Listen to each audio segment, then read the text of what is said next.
ఎవరికైనా వాళ్ళ పర్పస్ ఏంటో, వాళ్ళ గోల్ ఏంటో దాన్ని రిమైండ్ చేసుకుంటూ బ్రతకటం చాలా అవసరం. కొన్నిసార్లు మనం ఎందుకు ఇక్కడున్నాం, ఏం చేస్తున్నాం మర్చిపోయి కొంచెం మనం బయటికి వెళ్తూ ఉంటాం. అంటే దాన్ని మర్చిపోయి అటు ఇటు మన మైండ్ కదులుతూ ఉంటుంది. అయితే ప్రతిసారి మన పర్పస్ అనేది ఒక పాజిటివ్ స్ట్రెంగ్త్తో కూడా ఉండకపోవచ్చు. మన లైఫ్లో జరిగిన ఏదైనా ఒక ఇన్సిడెంట్ కానీ, ఒక ఇన్సల్ట్ కానీ, ఒక బ్యాడ్ ఇన్సిడెంట్ కానీ, ఇట్లాంటివి కూడా మన పర్పస్ని డ్రైవ్ చేస్తూ ఉంటాయి. మనం జనరల్గా అనుకుంటాం కాలంతో పాటు, రోజులతో పాటు అన్నీ మర్చిపోతుంటాం, అన్నీ వదిలేసుకుంటామని. కానీ కొన్నిటిని అసలు మర్చిపోవటం అంటే జరగదు. అవే యాక్చువల్గా మన జీవితంలో మనల్ని ముందుకు నడుపుతూ ఉంటాయి, మనల్ని డ్రైవ్ చేస్తూ ఉంటాయి, మన ఎగ్జిస్టెన్స్కి ఒక అర్థం తెలుపుతాయి. కొన్ని సందర్భాల్లో మనల్ని నిద్ర లేకుండా చేస్తుంటాయి.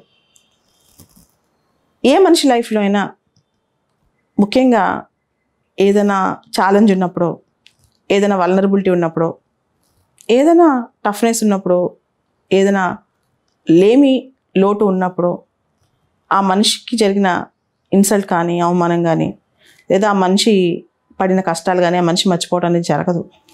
మర్చిపోయినట్టు నటిస్తుంటారు, నవ్వుకుంటూ బతుకుతున్నట్టు యాక్ట్ చేస్తుంటారు. కానీ మనుషులు బేసిక్ అది. అయితే దీన్ని ఓవర్కమ్ అవ్వాలంటే మనిషి ఏం చేయాలి? ఎన్ని సంవత్సరాలైనా ఈ మర్చిపోలేని బాధ ఉన్నప్పుడు ఆ మనిషి ఏం చేయాలి? ఆ మనిషి తను ప్రూవ్ చేసుకోవాలి.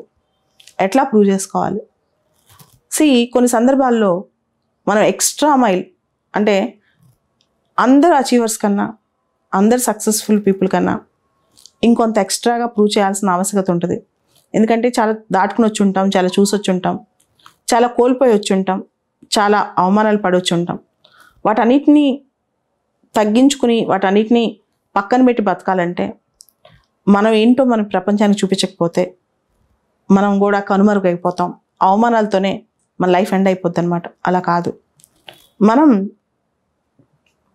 అందరికంటే బెటర్గా, అందరికంటే మోర్ ఓరియంటెడ్గా, అందరికంటే ఫోకస్డ్గా, దాంతోపాటు అందరికంటే ఎక్కువ కష్టపడి, ఉదాహరణకి కొంతమంది రోజుకి 6 గంటలు కష్టపడుతున్నారు, 10 గంటలు కష్టపడుతున్నారు. 100% ఎఫర్ట్ మనం అన్నిట్లో ఎందుకు ఇవ్వకూడదు? మనల్ని మనం, అంటే ఒక వ్యక్తి శక్తి సామర్థ్యాలని తక్కువ అంచనా వేసినప్పుడు, ఒక వ్యక్తిని దేన్నో చూసి వ్యక్తిని జడ్జి చేసినప్పుడు అది కరెక్ట్ కాదు. మనం ఏదైనా చేయగలం ఎందుకు ప్రూవ్ చేయకూడదు?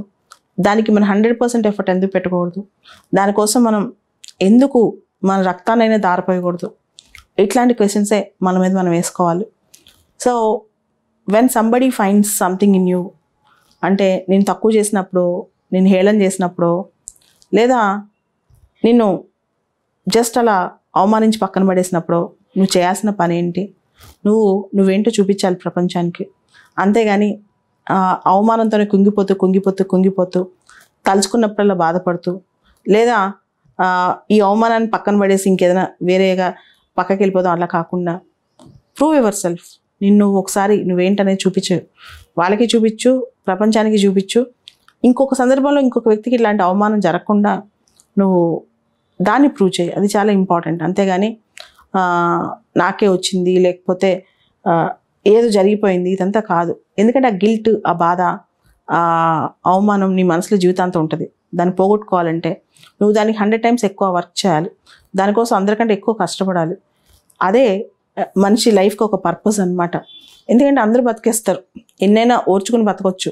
కానీ కొన్ని సందర్భాల్లో కొన్ని ఇన్సిడెంట్స్ మాత్రం లైఫ్లో మనం తట్టుకోలేని విధంగా ఉంటాయి. దాన్ని ఓవర్కమ్ అవ్వాలంటే ఖచ్చితంగా మనల్ని మనం ఎక్స్ట్రా మైల్ ప్రూవ్ చేసుకోవాలి. మనం ఏంటో ఈ ప్రపంచానికి చూపించాలి. మనం దానికోసం 100% మన ఎఫర్ట్ మొత్తం పెట్టాలి. అది ఎంత కష్టమైనా పర్లేదు.